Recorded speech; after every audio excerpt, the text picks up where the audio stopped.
Hello everyone. So last night I received a bunch of comments across my videos on my channel. So I was like, what's going on? Like, what happened? Like, they all talk about the YOS exam and what should we do. I was like, what happened? Like, it's not even the time for interview call yet. The interview call will be around like in April or in May. One of you guys sent me the complete email from the Burslari. So I read it, and yeah, it is just a general email sent out to everyone, so it is not just for you only, and this is just the information. So YOS exam is organized by the Turkish government. It is only for undergraduate student. If you are master or PhD, you don't need to take this exam at all. Even for undergraduate, you don't need to take it if you don't want to. For the PhD or master, if you want to have higher chance in your application, you can take a GRE or GMAT exam. So GRE for mostly for science, engineering, and for GMAT is for the MBA business. GRE, GMAT exam are open the whole years. You can take anytime, just register and take the exam. Of course, there are application fees. It is also across different countries. I took it when I attend my master program in Turkey. For my country, there was not one in my country. I took the exam in Malaysia. So every undergraduate student, just the undergraduate student, if you have this YOS exam, you will get accepted easily by the public university.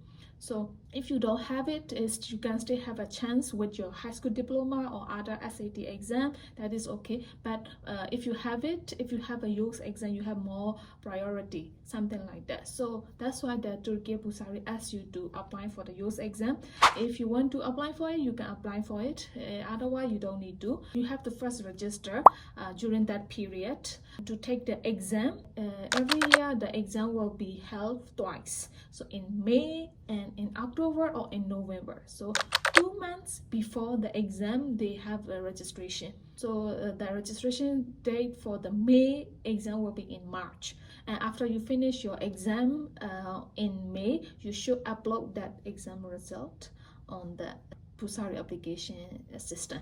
So that's it. It is not free. There is an application fees. It is held across the different countries. In most of the country, they have this YOS exam organized by the Turkish government. So when you register, you can choose in which country you want to take the exam. There is no YOS exam in my country, so they have it in Thailand last time. So some of the students go to Thailand to take the exam. So just check it. If you want to take it, take it. Interview call and the math test, they are different. Okay, you will receive another email if you are selected for the interview. They will give you the detail of the math test. It can be math, also it can have any science subject, chemistry, physics, depending on country. So we don't know which country can have only math or including the chemistry or other science subject. So the country which has more population, more applicants, they will have the science test also. So for that math test, it is organized by the Burslari, and you will have that test on the day of the interview. So just a small test. This is only for undergraduate student, okay? No for master, not for the PhD. And you will receive an email something like this in this video, and also you can check out the detail of the math test in this video. So yeah, that's it. I hope it's clear your questions, and I hope you get your interview and success for this scholarship. So see you in my next video. Bye.